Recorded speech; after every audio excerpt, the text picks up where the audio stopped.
Understanding Delhi under the sultans. आज की class में हम यही पढ़ेंगे। ये सेकंड पार्ट है, क्लास 7th की हिस्ट्री है। और दिल्ली कैसे बसी हमने पिछले प्रीवियस क्लास में देखा था। चौहान्स, तोमर्स एंड चौहान्स, उन्होंने दिल्ली को बसाया। फिर हमने दिल्ली पे कौन कौन रूल करेगा उसके सीरियल वाइज रूलर्स को देखा, उनकी लिस्ट थी। तो आप लोग उसको याद कर डालिएगा, वो लिस्ट इम्पॉर्टेंट है। फिर उसके आगे हम लोग देखते हैं। हिस्ट्रीज आर नोन एज तारीख। तारीख का मतलब इतिहास। तारीख plural in Persian the language of administration under the Delhi sultans. यानी कि लैंग्वेज ऑफ एडमिनिस्ट्रेशन क्या थी? पर्सियन थी दिल्ली सुल्तान्स के अंदर। द ऑथर्स ऑफ तारीख वर learned men, sorry. The authors of Tariq were learned men, secretaries, administrators, poets, and courtiers, who both recounted events and advised rulers on governance, emphasizing the importance of just rule. तो जो भी authors हैं इतिहास के, तारीख मतलब इतिहास के जो भी लेखक हैं, उसमें के सेक्रेटरीज सब लर्नेड मैन थे। चाहे वो सेक्रेटरीज रहे हों, एडमिनिस्ट्रेटर रहे हों, पोएट्स रहे हों, कोर्टियर्स रहे हों, who both recounted events and advised rulers on governance. वो इवेंट्स को रिकाउंट करते थे, मतलब लिखते थे, रिकॉर्ड करते थे, और रूलर्स को एडवाइस भी देते थे। किस पे? गवर्नेंस पे, कैसे गवर्नेंस चलाना है, राज कैसे चलाना, राज कैसे करना।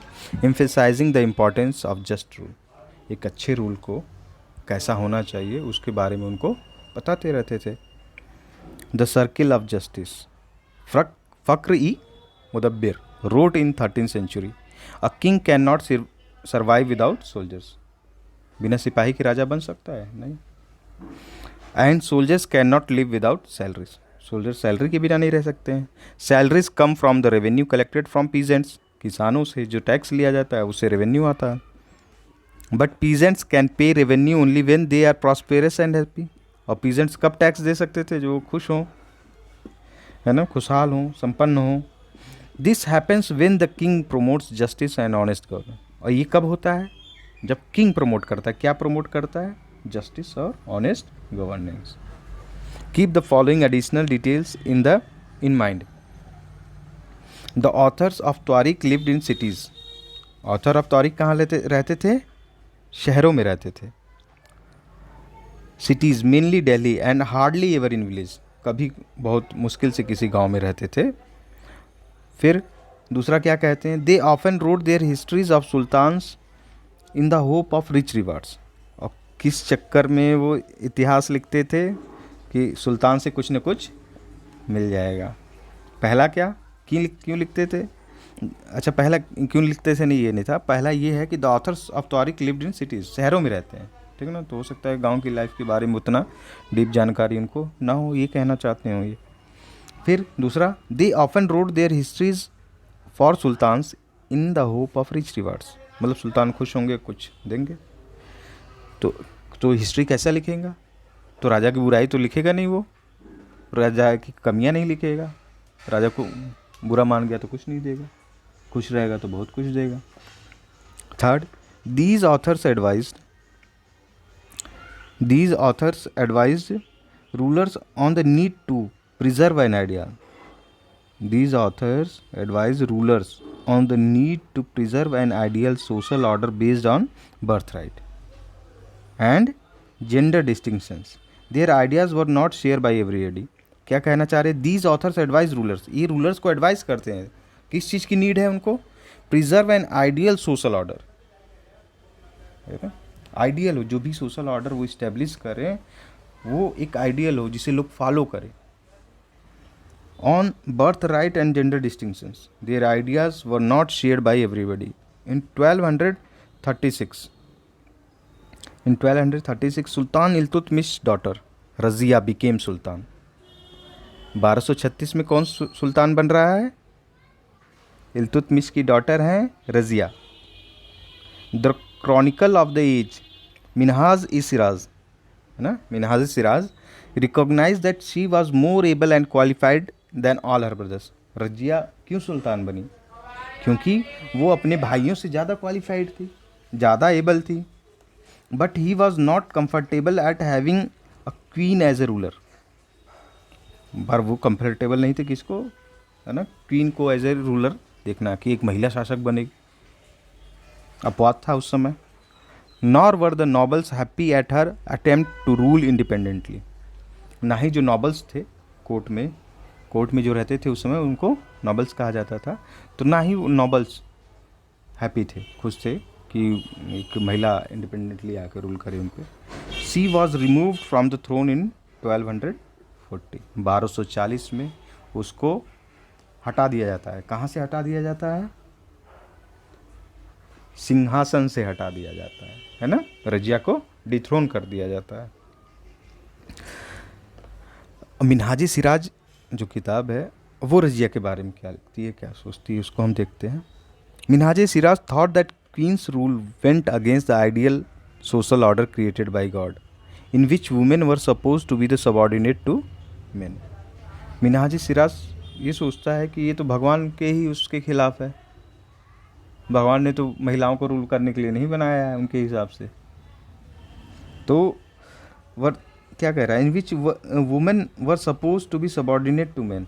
पर यहाँ तो उसमें लिखा है, अल्लाह ने लिखा है या फिर गॉड ने लिखा है कि ये वुमेन जो हैं मेन के अंडर रहेंगी, ठीक ना, उनसे ऊपर नहीं जाना है इनको। तो वो जो थॉट है मिन्हाज सिराज में, जो ऑर्थोडॉक्स थॉट है, वो प्रिवेल कर रहा है, ये हम देख रहे हैं। He therefore asked in the register of God's creation since her account did not fall under the column of men, how did she gain from all her excellent qualities. अब कैसे वो आगे बढ़ती है देखते हैं, इसमें और क्या लिखा है इन्होंने। On her inscriptions and coins Razia mention that she was the daughter of sultan Iltutmish. Inscriptions पे, कॉइन्स पे रजिया क्या मेंशन करती है कि वो डॉटर है किसकी, इल्तुतमिश की डॉटर है। This was in contrast to the queens Rudrama Devi. This was in contrast to the queen Rudrama Devi 1262 से 1289, 1262 to 1289 of the Kakatiya dynasty of Warangal, part of modern Andhra Pradesh. Rudrama Devi and changed her name on her inscription and pretended she was a man. Rudrama देवी क्या करती हैं, अपना नाम बदल देती हैं on her inscription and pretended she was, मतलब pretend करती थी खुद को कि वो आदमी है। Another queen Didda ruled in Kashmir. एक एक्सेप्शन और है, एक एक्सेप्शन हमने देखा आंध्र प्रदेश का, रुद्रमा देवी का। एक एक्सेप्शन हिस्ट्री में और है, कश्मीर में दिद्दा रूल्ड इन कश्मीर 980 से 1003, 980 to 1003। Her title is interesting, it comes from didi or elder sister, and obviously affectionate term given to a loved ruler by her subjects, है ना। ये उनके सब्जेक्ट्स के द्वारा जो है ये नाम दिया गया। Express Minhaj ideas in your word own words. अच्छा, ये आस कर रहा है कि कुछ काम करने के लिए आपको दिया हुआ है, चलो लिखने की कोशिश कीजिएगा इसको। A closer look administration under the Khaljis and Tughluqs. खिलजियों के और तुगलक के अंडर एडमिनिस्ट्रेशन कैसा रहा, उसकी हम काफ़ी करीब से देखने की कोशिश करते हैं। The consolidation of a kingdom as vast as the Delhi Sultanate needed reliable governors and administrators. Delhi जैसी सल्तनत, बड़ी सल्तनत को इस्टेब्लिश करने के लिए एक अच्छा गवर्नर, एक अच्छा एडमिनिस्ट्रेशन चाहिए था। Rather than appointing aristocrats and landed chieftains as governors, the early Delhi sultans, especially Iltutmish, favored their special slaves purchased for military service called Bandgan in Persian. They were carefully trained to man some of the most important political offices in the kingdom. Since they were totally dependent upon their master, the Sultan could trust and rely upon them. ये बंदगान कौन था देखते हैं। सुल्तान से specially Iltutmish favour their special slaves, है ना। बंदगान कौन है, स्लेव्स हैं, गुलाम है ना। तो ये जो गुलामों का ग्रुप है, इल्तुतमिश खुद स्लेव था, तो फिर उसके जो गुलाम है वो उनको लेके आएगा, उनको क्या बनाएगा, जो इम्पोर्टेंट पोस्ट होंगी उस समय रूल की, वो उनको वो पोस्ट देगा, चाहे वो सेना को संभालना हुआ, चाहे वो फाइनेंस संभालना है, चाहे वो रसद संभालना है, ठीक ना, चाहे वो फॉरेन है ना डेलीगेशन संभालना है, एक राज्य से दूसरे राज्य का रिलेशन संभालना, ये सारी चीज़ें होगा ना। जब राज्य है तो उसमें बहुत सारे काम होंगे, जैसे आज बहुत सारे मंत्रालय होते हैं, उस समय उस तरह उनके भी मंत्री होते थे। The sultan could trust and rely upon them. So अब भाई वो जो गुलाम हैं वो तो बहुत करीबी हैं इनके, तो सुल्तान उन पर रिलाई तो कर ही सकते हैं। Slaves rather than sons, the sultans were advised, a slave whom one has brought up and promoted must be looked after, for its needs a whole lifetime and good luck to find a worthy and experienced slave. Wise men have said that a worthy and experienced slave is better than a son. एक quotation है, इन्होंने explain कर कहते हैं कि एक अच्छा slave अगर गुलाम आपके पास है तो आपके बेटे से अच्छा है। तो ये जो गुलाम वंश है, स्लेव डायनेस्टी है, तो उसी से इस्टेब्लिश्ड है, उन्हीं लोगों से इस्टेब्लिश है, उन्हीं सबों से इस्टेब्लिश है। The Khaljis and Tughluqs continued to use bandagan and also raised people of humble birth who were often their clients. क्या है? क्लाइंट्स हैं इनके। कौन यूज़ कर रहा है? The Khaljis and Tughluqs continued to use bandagan. Bandagan क्या है? ये ग्रुप है, वो जो स्लेव्स उन्होंने रखा हुआ है। And also raised people of humble birth. किसको रेस कर रहे हैं? जो हम्बल बर्थ के लोग हैं, पीपल हैं, who are often their clients to high political positions. They were appointed as generals and governors. अच्छा, जनरल्स, अब सोचो गुलाम को जनरल बना दिया है, गवर्नर बना दिया, इतना ट्रस्ट करते होंगे वो लोग। जो राजा था उस समय, वो अपनी स्लेव्स पे उतना ट्रस्ट करता होगा। However this also introduce an element of political instability. और ये पॉलिटिकल इंस्टेबिलिटी की तरफ भी राजनीतिक अस्थिरता की तरफ भी राज्य को लेके जाएगा। Slaves and clients were loyal to their masters and patrons. Slaves and clients were loyal to their masters and patrons but not to their heirs. जो स्लेव होते थे उस समय, वो अपने मास्टर्स की तरफ वफादार होते थे, ना ही कि अपने पैट्रन्स की तरफ। Sultans had their own servants. As a result the accession of a new monarch often saw conflict between the old and the new nobility. तो जब भी एक्सेशन होता था तो हम देखते थे कि नई नोबलिटी और पुरानी नोबलिटी के बीच में कन्फ्लिक्ट हो जाता था। The patronage of these humble people by the Delhi Sultan also shocked many elites and the authors of Persian Tariq criticized the Delhi Sultans for appointing the low and base born to high offices. तो criticise करता है low and base born to high posts, but वो तो जो गुलाम dynasty है, slave dynasty है, उसमें तो लगभग सब वही है, रूल कर रहे हैं। और जो किंग है, जो सुल्तान है, वो भी मंत्री किसको बना रहा है? अपने स्लेव्स को ही बना रखा है। बंदगान हमने देखा है कि बंदगान को यूज़ कर रहा है।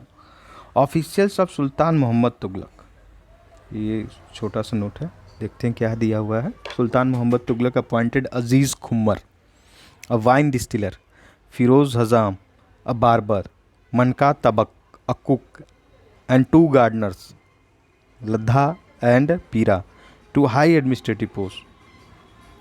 यानी सुल्तान मोहम्मद तुगलक किसको अपॉइंट कर दिया है? एक वाइन डिस्टिलर है उसको, एक बार्बर है उसको, एक कुक है उसको, 2 गार्डनर्स हैं उनको हाई एडमिनिस्ट्रेटिव पोस्ट दे दिया है। Ziauddin Barani, a mid 14th century chronicler, reported their appointments as a sign of the Sultan's loss of political judgment and his incapacity to rule. Ziauddin Barani क्या कहते हैं? Reported their appointments as a sign of the sultan's loss of political judgement.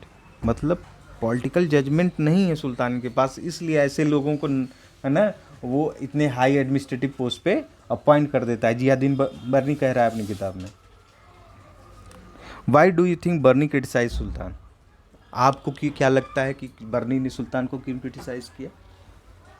है ना, सोचिएगा, सोच के comment में बताइएगा कि बर्नी ने सुल्तान को क्यों क्रिटिसाइज़ किया? क्या ये अच्छा चीज़ है ना? क्या ये कुक एडमिनिस्ट्रेटिव पोस्ट पे पहुंच सकता है? पहुंच सकता है तो उसके ऊपर उतनी काबिलियत होनी चाहिए। सुल्तान को पता रहा होगा, या फिर सुल्तान गलती कर रहा है तो लोगों को उसका हर्जाना भुगतना पड़ेगा। फिर आगे हम देखते हैं, like the earlier Sultan the Khilji and Tughlaq, like the earlier sultan, the Khilji and Tughlaq monarchs appointed military commanders as governors of territories of varying sizes, है ना, अलग अलग साइज की। like the earlier sultan, Khilji और तुगलक मोनार्क्स जो हैं, appointed military commanders as governors of territories and of varying sizes, अलग अलग टेरिटरी होती हैं, जैसे या देश है या राज्य है, उनकी उसकी अलग अलग, सपोज एक स्टेट ही है उनके लिए, तो उसमें डिस्ट्रिक्ट होगी, तो डिस्ट्रिक्ट को गवर्न करने के लिए किसी न किसी को वो अपॉइंट करेगा मोनार्क।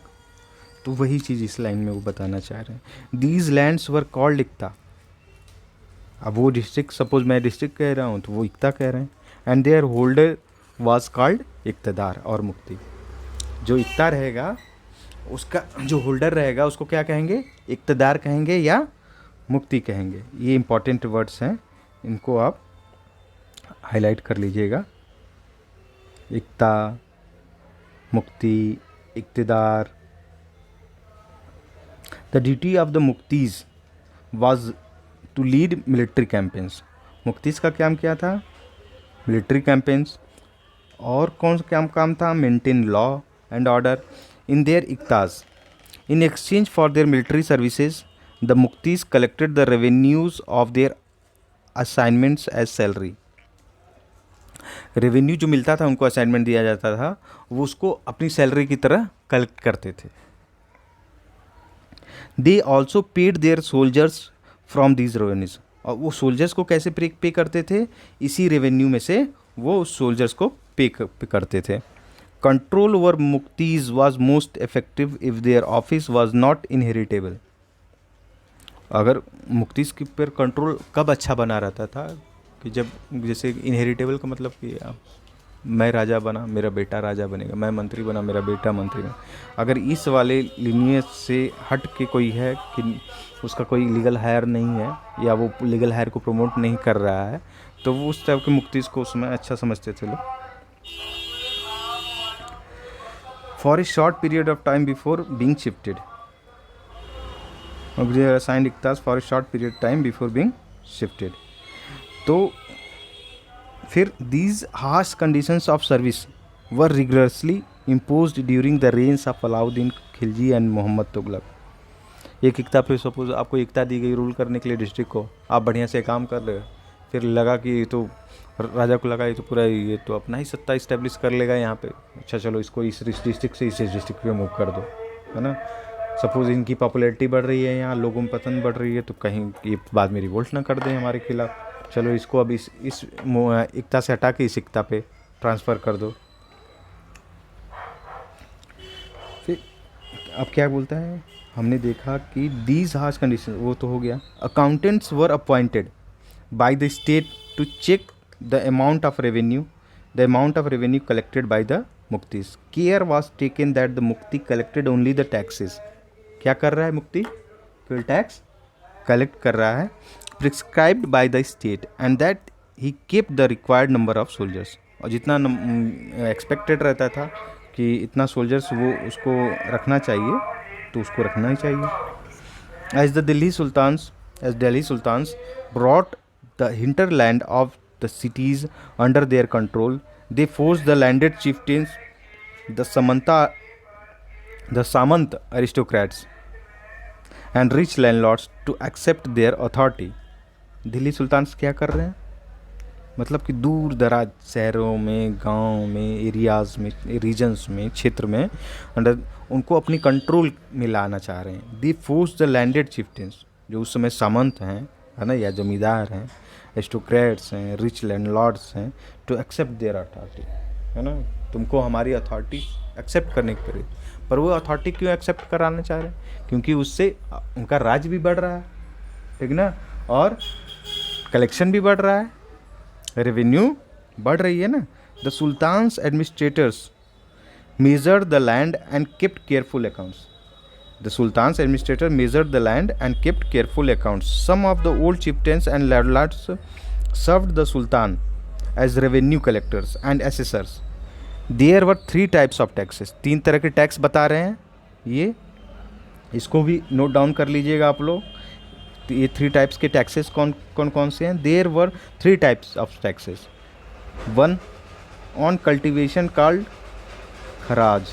खराज किस पे क्वेश्चन पूछ दिया आपसे कि खराज टैक्स जो है, जो खराज टैक्स है वो किस पे लगेगा? And amounting to about 50%. On cultivation called kharaj the amounting to about 50% of the peasants produce, यानी 50% लग जाता था. ऑन कैटल, कैटल पे भी लगता था.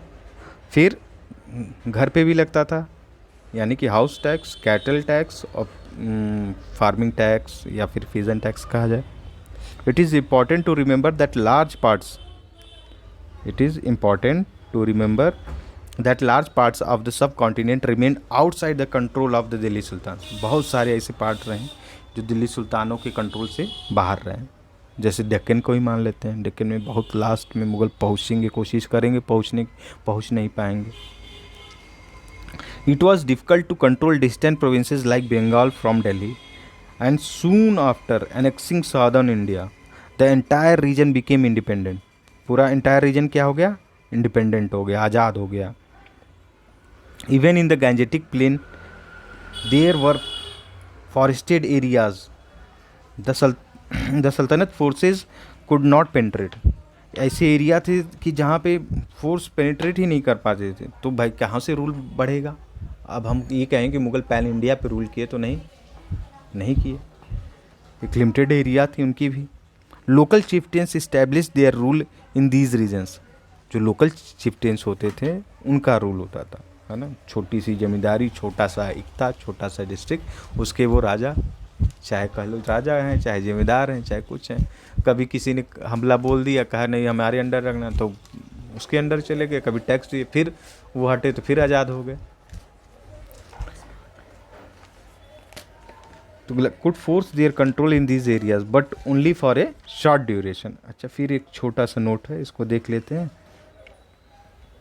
चिफ्टेंस एंड देयर फोर्टिफिकेशंस. जमींदार हैं, है ना, लोकल चिफ्टेंस हैं, उनका देखते हैं कि उनके बारे में क्या लिखा गया है. Ibn Battuta, a 14th century traveller from Morocco. Important चीज़ है. क्या नाम है? इब्न बतूता. इब्न बतूता कहाँ से आए हुए हैं?